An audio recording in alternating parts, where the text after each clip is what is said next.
आज का विषय है सुख ही सुख क्यों, दुख क्यों नहीं। आइए समझते हैं। मानव जीवन संघर्षपूर्ण है। जीवन में नित्य ही नए नए उतार चढ़ावों का सामना करना पड़ता है। सुख दुख, लाभ हानि, प्रसन्नता अप्रसन्नता, जन्म मरण आदि द्वंद्व जीवन में आते जाते रहते हैं। लेकिन हम केवल सुख, प्रसन्नता, लाभ, सफलता की ही आकांक्षा रखते हैं। इसके विपरीत दुख, कठिनाइयों, परेशानियों, समस्याओं से हम कतराते हैं। उनसे घबराकर उनकी कल्पना भी जीवन में नहीं करना चाहते, किंतु हम में से प्रत्येक को अपनी इच्छा के विरुद्ध भी जीवन में इनका सामना करना ही पड़ता है। उस स्थिति में हम में से बहुत से रोने लगते हैं। चिंता, शोक, क्लेश, अशांति में घुल मिलकर असमय में ही जीवन नष्ट कर लेते हैं। दूसरे ऐसे भी लोग होते हैं जो इन कठिनाइयों को ही अपने विकास, उत्थान, महानता तथा प्रगति का साधन बना लेते हैं। महर्षि व्यास ने कहा है, शुद्रमना लोग ही दुख के वशीभूत होकर तप तेज की इस शक्ति को नष्ट कर लेते हैं, किंतु पुरुषार्थी महामना लोग कष्टों को भी अपनी सफलता और विकास का आधार बना लेते हैं। रोना धोना, शोक करना, चिंता विषाद में खिन्न हो बैठना, हार मान लेना, कठिनाइयों दुखों का कोई समाधान नहीं है। ऐसी स्थिति में तो कठिनाइयां सुरसा की तरह बढ़कर समस्त जीवन को ही छिन्न भिन्न कर देती है। यह भी निश्चित है कि जीवन के साथ दुख और कठिनाइयां सदैव रहे हैं और रहेंगे।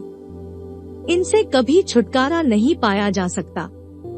छांदोग्य उपनिषदकार ने कहा है, नहीं वै सशरीरस्य सतः प्रिया प्रियोर पद्धतिरस्ति। अर्थात निश्चय ही जब तक यह शरीर बना हुआ है तब तक सुख और दुख निवारण नहीं हो सकते। कठिनाइयां जीवन का उसी तरह एक अनिवार्य अंग है जिस तरह रात्रि का होना, ऋतुओं का बदलते रहना। अतः आवश्यकता इस बात की है कि कठिनाइयों के रहते हुए भी आगे बढ़ा जाए। इन्हें जीवन को विकसित और महान बनाने का आधार क्यों न बना लिया जाए। हार मान बैठने पर तो ये हमें मटियामेट ही कर देंगी। दृढ़ साहस निष्ठा से काम लेने पर, अविचल भाव से अपने पथ पर बढ़ते रहने से ये समस्याएं ही मनुष्य की सहायक और सहयोगी बन जाती है।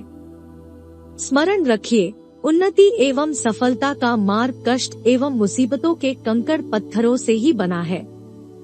प्रत्येक महान बनने वाले व्यक्ति को इसी मार्ग का अवलंबन लेना पड़ता है।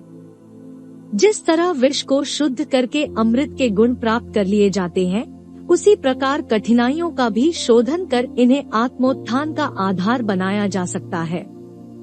कठिनाइयां एक रूप में उस स्थिति का नाम है जहां मनुष्य अपना पूरा समाधान प्राप्त नहीं कर पाता। क्या करूं, क्या न करूं का निर्णय नहीं कर पाता। ऐसी स्थिति में एक रास्ता तो उन लोगों का है जो रो रो कर, शोक करके, चिंता विषाद में डूबकर अपना समय बिताते हैं। दूसरे प्रकार के व्यक्ति वे होते हैं जो समस्या के समाधान में अधिक मनोयोग पूर्वक विचारमग्न होते हैं। समाधान जल्दी ही मिले इसके लिए व्यस्त रहते हैं। यही मार्ग उत्तम है। कठिनाइयों में रोने के बजाय उनके समाधान का मार्ग ढूंढना ही रोग का सही इलाज है। रोगी को औषधि न देकर, उसके इलाज की व्यवस्था न करके रोग और औषधि के लिए रोते रहने से तो संकट बढ़ेगा ही। इसलिए संकट के समय अपने समस्त बुद्धि, विवेक और प्रयत्नों को इनके हल करने में लगा देना चाहिए। इससे 3 लाभ होंगे। 1. जब समस्त शक्तियां एकाग्र होकर किसी एक क्षेत्र में काम करेंगी तो संतोषजनक समाधान भी मिलेगा। साथ ही शक्तियां अधिक सूक्ष्म और विकसित होंगी। 2. बुद्धि, विवेक, अनुभव बढ़ेंगे। 3. मनुष्य के व्यस्त रहने से कठिनाइयों के प्रति शोक, चिंता एवं उद्विग्नता में डूबने के लिए कोई समय ही नहीं मिलेगा। स्वामी विवेकानंद ने लिखा है, व्यस्त मनुष्य को आंसू बहाने के लिए कोई समय नहीं रहता। कठिनाइयां एक ऐसी प्रक्रिया है जिसके अंतर्गत व्यक्ति सुदृढ़, प्रबुद्ध एवं अनुभवी बनता है। प्रारंभिक कठिनाइयां मनुष्य को बहुत ही भयंकर जान पड़ती है, किंतु धीरे धीरे वही व्यक्ति कठिनाइयों में पलते पलते इतना दृढ़ एवं परिपक्व हो जाता है कि जिन स्थितियों में वह भयभीत रहा करता था, चिंता और विषाद में डूबा रहता था, उन्हीं स्थितियों में वह बेधड़क हो जीवन पथ पर चलने लगता है। आप कठिन परिस्थितियों से घबराएं नहीं, न इनसे शोकातुर ही हो। ये तो आपके जीवन को विकसित परिपुष्ट बनाने के लिए आती है। सोना तपकर ही निखरता है, इसी तरह मनुष्य का जीवन भी कठिनाइयों में पलकर ही खिलता है। कठिनाइयां जीवन की कसौटी है, जिनमें हमारे आदर्श, नैतिकता एवं शक्तियों का मूल्यांकन होता है। दुख और कठिनाइयां ही जीवन का एक ऐसा अवसर है जिसमें मनुष्य अपने आंतरिक जीवन की ओर अभिमुख होता है। सुखद परिस्थितियों में और तो और मनुष्य अपना आपा भी भूल जाता है। सुख की मादकता मस्ती में मनुष्य के बुद्धि, विवेक, विचारशीलता, नीति एवं सदाचार तिरोहित जाते हैं।